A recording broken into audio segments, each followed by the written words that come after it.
Vale.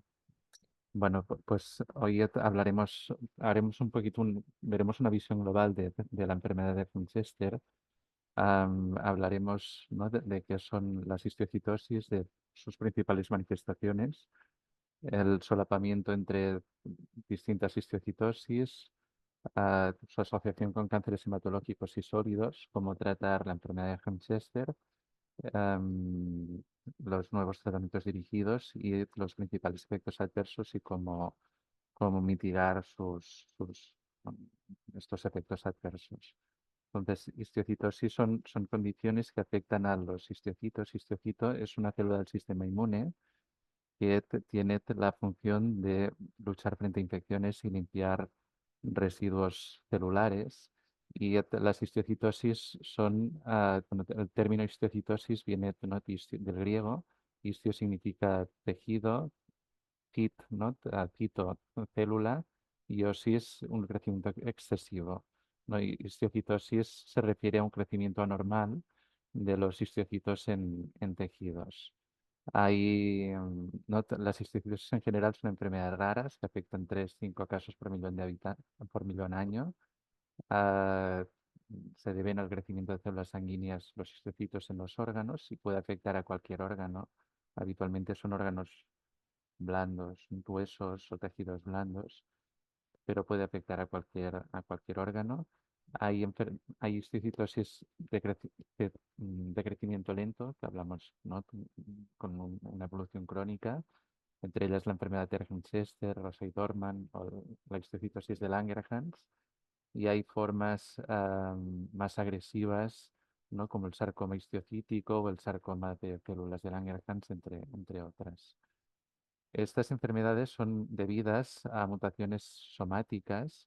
Esto significa que no son mutaciones que se hereden, no son mutaciones que vienen de los padres, sino que son mutaciones que se forman durante la fase embrionaria del individuo y en concreto afectan, ¿no? a células hematopoyéticas y estas son las células, son células de la médula ósea y cuando ¿no? te salen a periferia, ¿no? Estas células, ¿no? En concreto los monocitos, van a los tejidos y en los tejidos es donde se produce el daño, ¿no? Sea en el riñón o en el corazón o en el sistema nervioso, etcétera. Entonces, estas células, ¿no? que tienen estas mutaciones somáticas, en el caso de las histiocytosis, las mutaciones somáticas más frecuentes son las que afectan a esta vía, a la vía de las maquinasas, pero también se puede afectar, ¿no? Una vía que es hermana, que es la vía de PI3K, KT-mTOR, y hay otras fusiones que pueden alterar también esta vía. Y finalmente lo que produce es un crecimiento de los histocitos anormal con liberación de citocinas y una inflamación crónica que daña a los tejidos. Sabemos, ¿no? que estas mutaciones son muy frecuentes en estas enfermedades. En la enfermedad en Langerhans, pues son, ¿no? casi todos los pacientes. En Ergin-Chester realmente se ha detectado mutaciones en casi todos los pacientes, solo un 6% de los pacientes no somos capaces de detectar este tipo de mutaciones y en Rosay Dorman aún no somos capaces de detectar mutaciones en más de la mitad de los pacientes. El hecho de que estos pacientes sean portadores de estas mutaciones, que estos tejidos afectos tengan estas mutaciones, ha hecho que reclasifiquemos estas enfermedades y dejemos de hablar de ellas como enfermedades inflamatorias y hablemos actualmente de neoplasias, ¿no? De cánceres. am, y así, ¿no? Ha sido como se ha clasificado por la Organización Mundial de la Salud en Langerhans en 2008, Ergin-Chester en 2016 y finalmente Rosay Dorman en 2022. Am, la enfermedad de Erkman-Chester tiene una incidencia de 1,3 pacientes por 100 millones en Estados Unidos. La edad media al diagnóstico es de unos 40-50 años, con un rango de edad de 20 a 80 años. Es más común en hombres y la media entre el inicio de los síntomas hasta el diagnóstico, ¿no? Esto es el retraso el retraso diagnóstico es de 4,2 años de mediana. Aquí está un resumen de las manifestaciones clínicas que pueden tener estos pacientes. La gran mayoría tiene estas lesiones óseas que son muy características de esa enfermedad, que son, ¿no?, las lesiones osteoscleróticas ¿no?, en huesos largos, sobre todo en la parte distal de los fémures.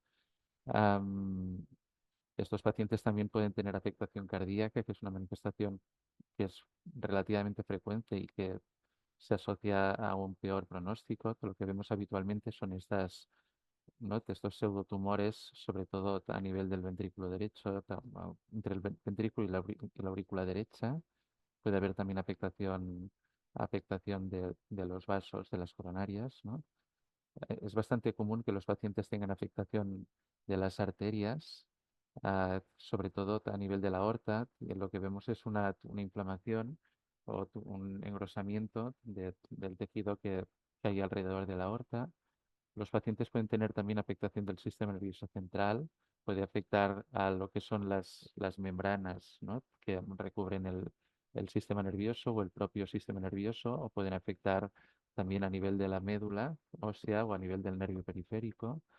Una afectación que es común es la afectación endocrina, que afecta sobre todo a una zona del sistema nervioso que se llama hipófisis y que se encarga de la producción de varias hormonas, sobre todo la hormona antidiurética. Y cuando se afecta esta hormona, los pacientes pierden mucha agua, se deshidratan y bueno, pues es una de las manifestaciones más habituales en estos pacientes. Puede haber también afectación de las órbitas en forma ¿no?, de crecimiento de tejido retroorbitario, y esto tiene consecuencias tanto para el nervio óptico, que se puede dañar, como, ¿no?, a nivel visual, que el ojo pues sale para afuera porque la órbita está ocupada por este tejido. Es frecuente que los pacientes tengan también estas lesiones a nivel cutáneo, llamadas xantelasmas, que se pueden ver en los ojos o en otras partes del cuerpo. La afectación respiratoria, sobre todo en esta enfermedad, es a nivel pleural, con engrosamientos y derrames pleurales. Es habitual que haya afectación también del retroperitoneo. Esto es una afectación de un tejido que hay en la zona posterior del abdomen, que recubre los riñones, entre otros, y da una imagen muy característica, que son lo que llamamos los riñones peludos. Y hay un porcentaje pequeño de pacientes que puede tener también afectación testicular, sobre todo cuando hay am, overlap, ¿no?, con la enfermedad de Rosay-Dorman. Estas serían las manifestaciones más, las que somos capaces de detectar de algún modo con pruebas de imagen, pero hay múltiples problemas en estos enfermos neurológicos, psiquiátricos, que no detectamos en las exploraciones, como por ejemplo la fatiga, que es una manifestación ah, que reportan los pacientes con mucha frecuencia, o la ansiedad y la depresión, que se describen en hasta uno de cada tres pacientes, y esta puede ser grave en uno de cada siete pacientes. La depresión es más común ah, si hay afectación neurológica y cuando la enfermedad ah, cuesta, ¿no?, de diagnosticar. Am, También es bastante frecuente que estos pacientes reporten alteraciones cognitivas, como por ejemplo, pues dificultad para prestar atención, dificultad para recordar nuevas cosas o hacer varias tareas a la vez, ¿no? Y esto altera o dificulta la capacidad para trabajar, ¿no?, realizar tareas un poco complejas. La enfermedad de Erhard-Chester es una enfermedad que en ocasiones se puede asociar a otro tipo de histiocytosis, es lo que llamamos histiocytosis mixtas, ¿no? Por ejemplo, enfermedad de Erhard-Chester y histiocytosis de célula de Langerhans. ¿No? Este sería, ¿no?, por ejemplo, un paciente que tiene ¿no?, una forma mixta, y lo que estos pacientes habitualmente son más jóvenes o debutan a una edad más joven, pueden tener unas lesiones cutáneas características de enfermedad de Langerhans, ay, o unas lesiones líticas que son también más típicas de Langerhans, asociado a las manifestaciones típicas de Erhard-Chester. O bien podemos ver también, ¿no?, Derham Chester asociado con Rosay-Dorman, Y en este caso, la mutación somática, en vez de ser de RAF, suele ser más las MAP2K1, son otras mutaciones y la afectación clínica pues puede afectar también a nivel testicular, que no es una manifestación muy típica de Winchester. Es importante, ¿no? Saber si un paciente tiene una forma mixta, aunque no es muy frecuente, ¿eh? Porque el pronóstico es diferente. Aquí pueden ver, ¿no? La línea roja es la línea del paciente que tiene una forma mixta, la línea azul, la del paciente la de un grupo de pacientes que tienen una forma ah, sola de Chester. Y como pueden ver, ¿no? Los pacientes con las formas mixtas tienen una probabilidad de supervivencia que es menor que la de los pacientes que tienen una forma aislada, ¿no? Por lo tanto, nos da información pronóstica y sabemos también que tienen mejor pronóstico los pacientes con formas mixtas, los que tienen lesiones líticas óseas, en cambio tienen peor pronóstico los que tienen mayor edad, los que asocian cáncer hematológico o los que no responden a tratamiento. Sabemos también que estos pacientes tienen un riesgo más elevado de tener otras neoplasias hematológicas y de hecho es muy frecuente que pues, si nosotros hacemos una biopsia de médula ósea, ah, hasta un 40% de los pacientes con Winchester tienen las mutaciones típicas de estas enfermedades hematológicas sin llegar a desarrollar la enfermedad. La enfermedad hematológica ah, secundaria, ¿no? Este nuevo cáncer hematológico, aparte de la enfermedad de Winchester, se desarrolla en aproximadamente un 10% de los pacientes con Winchester. Am, pero ya antes, ¿no? Tienen las mutaciones somáticas a nivel de la médula ósea. Y recientemente se ha visto también que los pacientes con enfermedad de Winchester tienen un riesgo incrementado de neoplasias sólidas. Esto significa neoplasia de próstata, de mama, tiroides, ¿no? Estos son los cánceres de piel, vasocelular o escamoso, etcétera. Estas son las neoplasias comunes.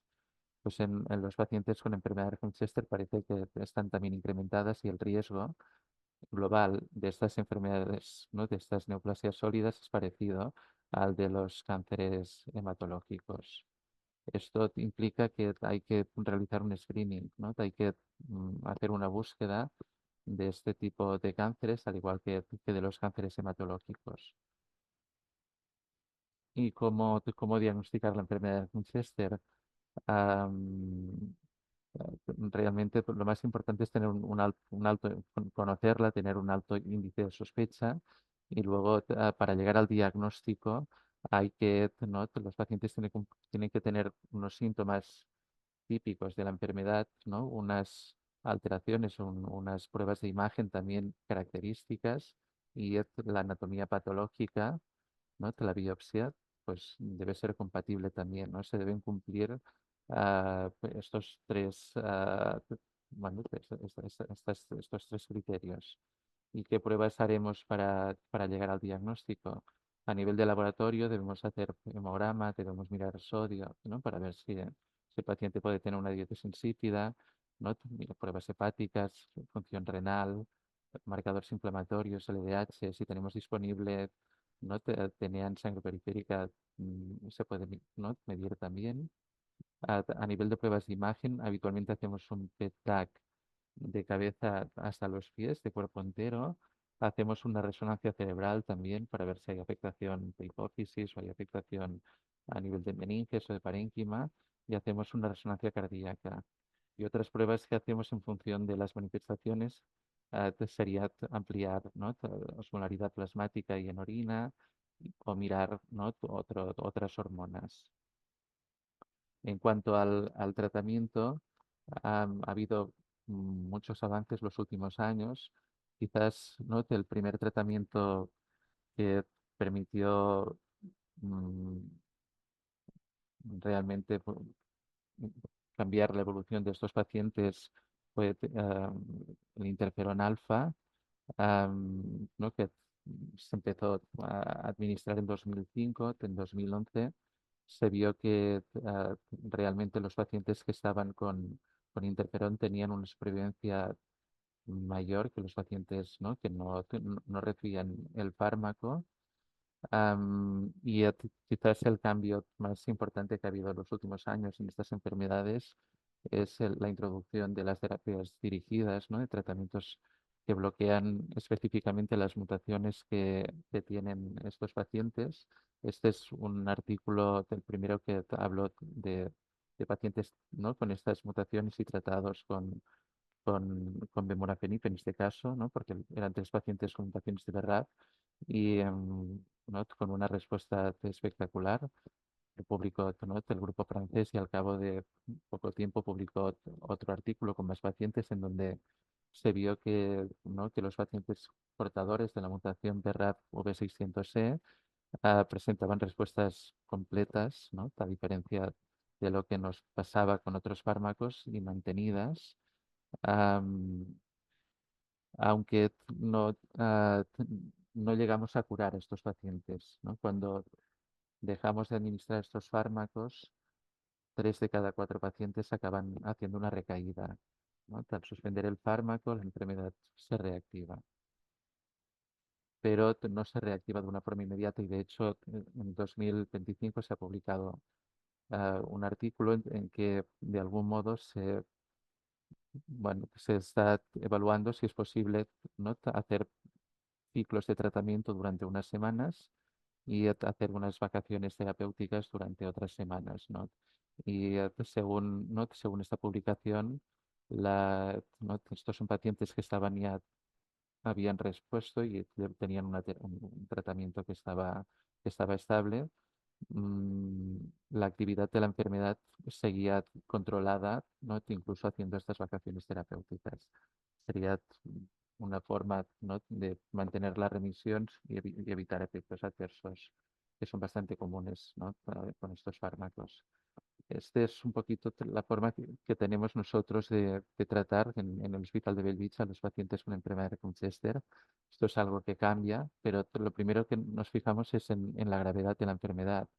Si el paciente está totalmente asintomático y no hay afectación de ningún órgano importante, en ocasiones lo que hacemos es observación, ¿no? Si el paciente no tiene síntomas, que es algo que es bastante poco frecuente, pero algún paciente hemos visto. Si los síntomas son leves o leve moderado, ah, habitualmente empezamos con interferón alfa, a no ser que el paciente sea un paciente muy mayor o que tenga contraindicación.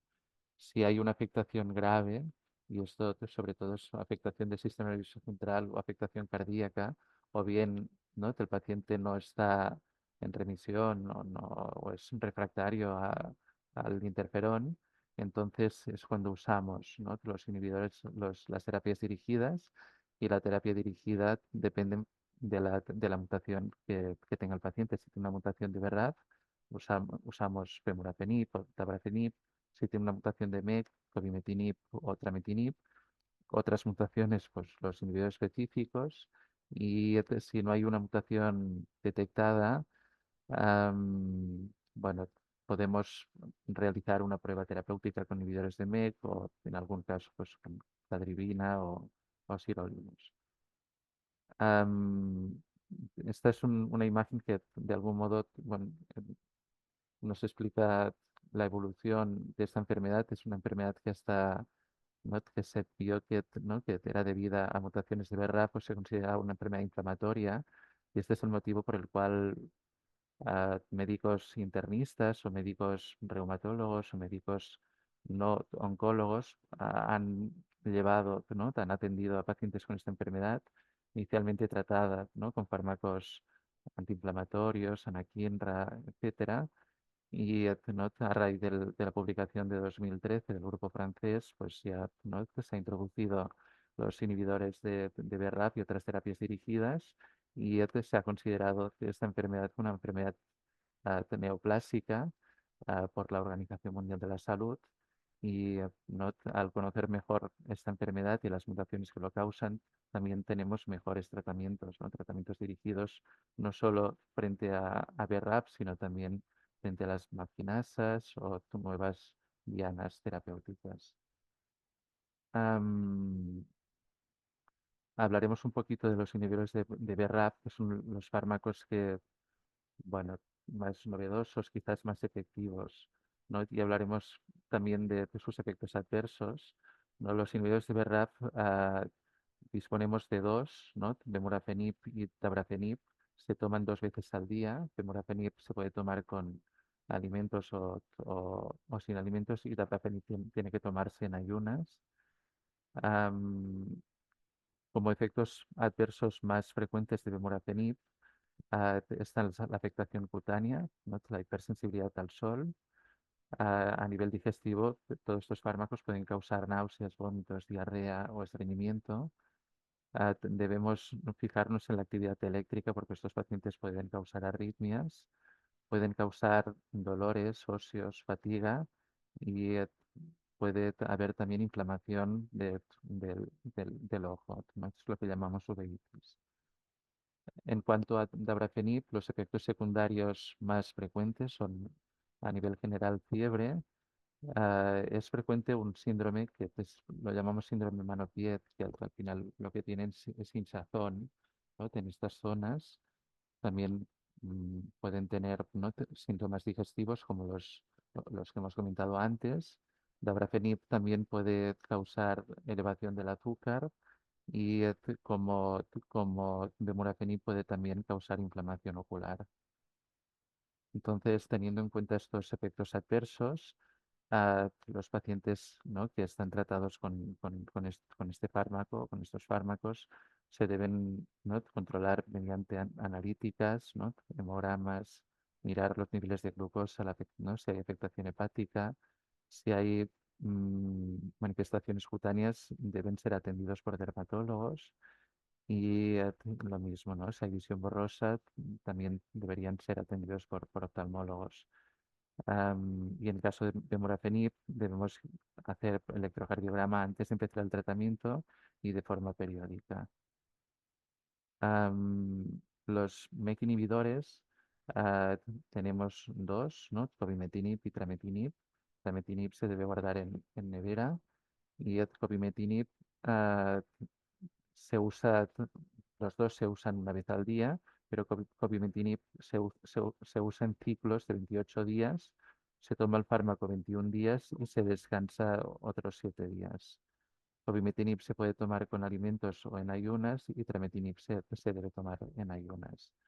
Los efectos secundarios de estos MEK inhibidores, tanto de cobimetinib como de dabrafenib, a nivel general, pueden causar mialgias, ¿no? Toxicidad muscular, debilidad. A nivel de la piel, como los otros fármacos, también puede dar hipersensibilidad solar. A nivel digestivo, ¿no? Lo mismo que los anteriores, náuseas, vómitos, diarrea. Estos pueden también afectar el hígado. Y a nivel cardíaco, debemos, ¿no? estar alerta, porque pueden alterar la contractilidad cardíaca y causar lo que llamamos insuficiencia cardíaca, ¿no? O fallo cardíaco. Y a nivel de los ojos también pueden afectar, en este caso afecta más la retina, incluso puede haber desprendimiento de retina. Para monitorizar, ¿no? estos efectos adversos, debemos hacer analíticas completas, hemograma, pruebas hepáticas, ¿no? Pruebas de enzimas musculares de forma regular. Se debe realizar ecografías cardíacas, ¿no? Ecocardiografías, para mesurar la fracción de eyección cardíaca antes del tratamiento y de forma regular posteriormente. Estos pacientes deben realizarse exámenes oftalmológicos y exámenes cutáneos también, de forma periódica. Y es muy importante que eviten la exposición al sol. Entonces, para evitar estos efectos secundarios a nivel de la piel, ¿no? Como han visto, ¿no? La afectación cutánea es muy frecuente, los efectos adversos cutáneos en estos fármacos. Entonces, a nivel de la piel, debemos evitar agua caliente, irritantes cutáneos. Se debe hidratar bien la piel, evitar, ¿no? Productos mm, con perfumes o colonias, y usar ropa holgada, ¿no? Sobre todo si es posible con fibras transpirables. Y para el síndrome mano-pies, pues usar zapatos que sean amplios o poco ajustados para evitar la fricción. Y es muy importante también usar crema solar con de calidad para, ¿no?, intentar evitar la exposición solar a las horas del mediodía y usar ropa de manga larga para evitar también la exposición solar. En cuanto a la diarrea que definiríamos como deposiciones malformadas más de 3 veces al día, no nos deberíamos preocupar si hay fiebre o si hay calambres o un dolor abdominal intenso. Si fuera así, lo recomendable sería que fueran a su médico o que consultaran a su médico de cabecera.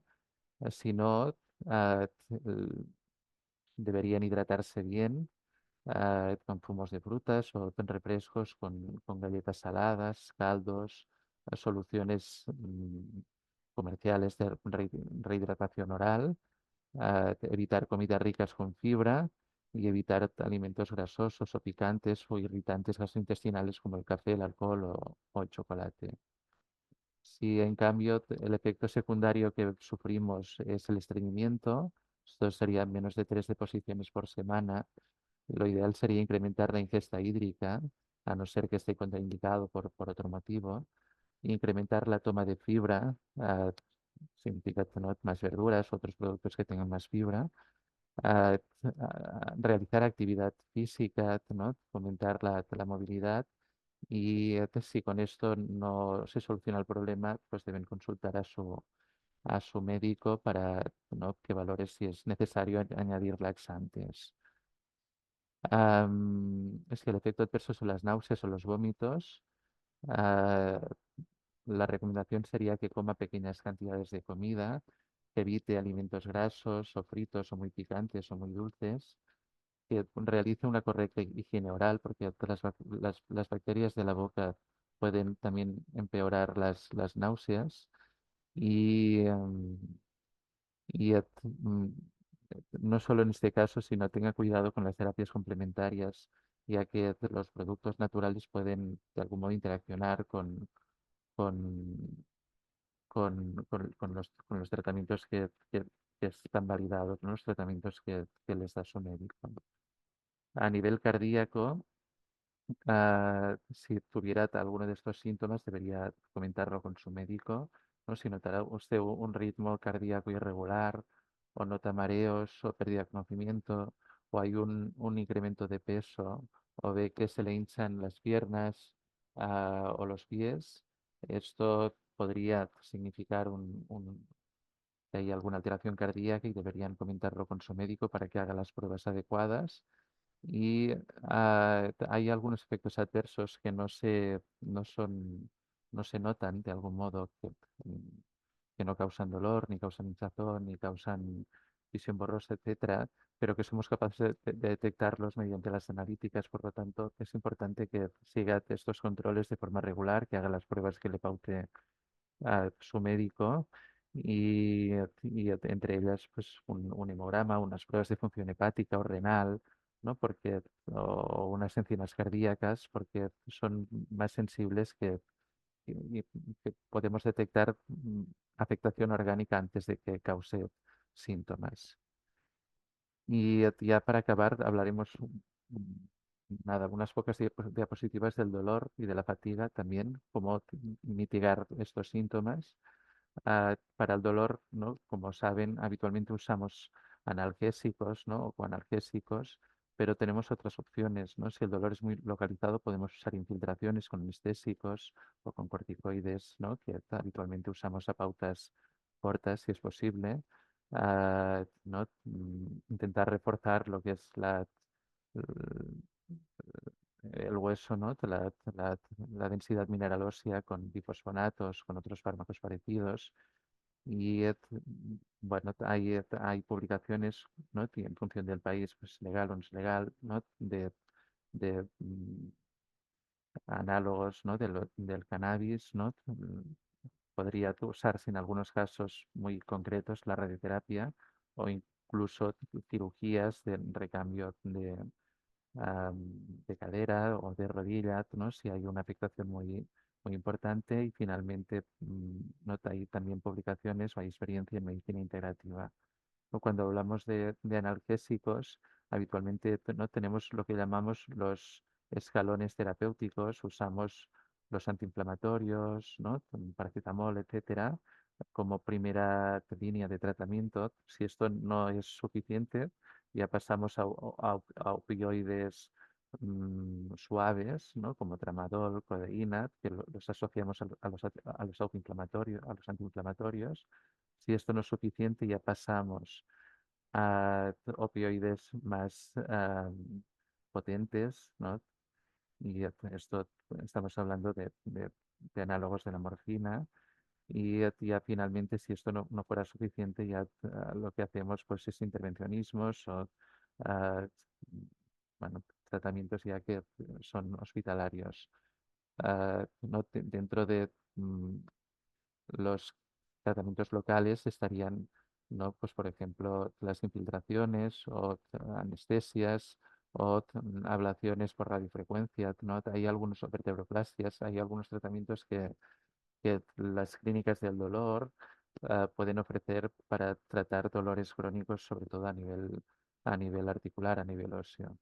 Y lo que comentábamos de la medicina integrativa, que en los últimos años se está incorporando a terapias, nuevas terapias para tratar el dolor, como ¿no? la acupuntura o el yoga o, ¿no?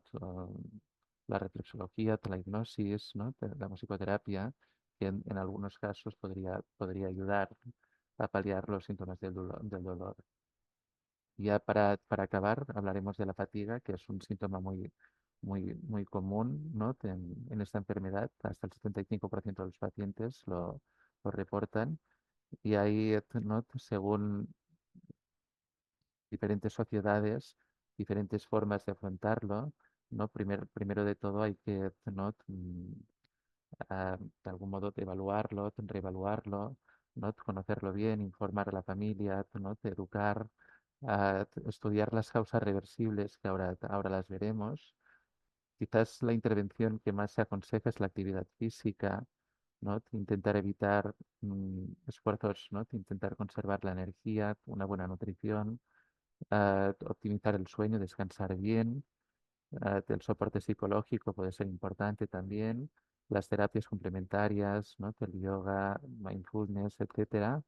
Am, Estimulantes, ¿no? Tipo cafeínas o otros fármacos parecidos, en general no se aconsejan y tampoco no se aconsejan los corticoides y si se usan, deben usarse a muy poco tiempo y para tratar algún síntoma particular, ¿no? Como ven, hay un montón de causas reversibles, ¿no? Causas endocrinas que debemos descartar, ah, no, no, porque si el paciente tuviera alguna de estas causas, pues debemos tratarlas, ¿no? Sería una causa reversible de fatiga, ¿no? La enfermedad de Arkunstester puede afectar también el corazón, ah, ¿no? Los pacientes pueden usar antidepresivos, anticonvulsionantes, usan tratamientos, ¿no? Como interferón, como tratamientos ¿no? Que son quimioterapias. Son pacientes que tienen cáncer, ¿no? Que usan tratamientos para el cáncer, puede haber anemia, puede haber depresión, ansiedad, puede haber trastornos del sueño y todo esto, ¿no? O ¿no? Alteraciones del sueño y todo esto es reversible y deberíamos, ¿no? Evaluarlo, ¿no? Intentar pues tratarlo si detectamos alguna de estas alteraciones. Y en cuanto al tratamiento, pues como hemos comentado, es importante el ejercicio. En cuanto al ejercicio, lo que se recomienda es una actividad aeróbica suave, 2 o 4 veces a la semana, durante 15 o 30 minutos. Ejercicio como caminar, ¿no? Usar bicicleta estática o ejercicios acuáticos. También se recomienda hacer ejercicios de fuerza, pero adaptados a cada uno menos, ¿no? 2 o 3 veces a la semana. Se pueden usar las bandas de resistencia, ¿no? Las bandas de resistencia o ejercicios con el propio peso corporal. También es recomendable hacer estiramientos, hacer ejercicios de movilidad articular, ¿no? Para, de algún modo, reforzar el cuello, los hombros, caderas, piernas. Y se recomienda hacerlo después de una ducha fría o un calentamiento ligero, ¿no? Bueno, para realizar bien estos estiramientos. También es recomendable hacer ejercicios de equilibrio y de coordinación 2 o 3 veces a la semana, ¿no? Ponerse de pie sobre una pierna, siempre con, ¿no? Con cuidado, con soporte de la pared o de una silla, o caminar de puntillas en línea recta o sobre una superficie blanda, o hacer ejercicios de yoga, tai chi, que también ayudan al equilibrio o a la coordinación. También es aconsejable hacer ejercicios de respiración o de relajación, ¿no? Ejercicios para ejercer el diafragma, ah, por ejemplo, mindfulness o meditación guiada. Y lo que no se recomienda sería actividad de alto impacto, ya que puede dañar, ¿no? A nivel de los huesos. Ah, tiene, ¿no? que ser un, un ejercicio que no nos cause fatiga, ¿no? Que no nos agobiemos, tiene que ser proporcional a la capacidad física de cada uno. Y, básicamente serían estas las recomendaciones y esto es lo que les quería explicar. Espero que les haya sido interesante y ya dejo de compartir pantalla.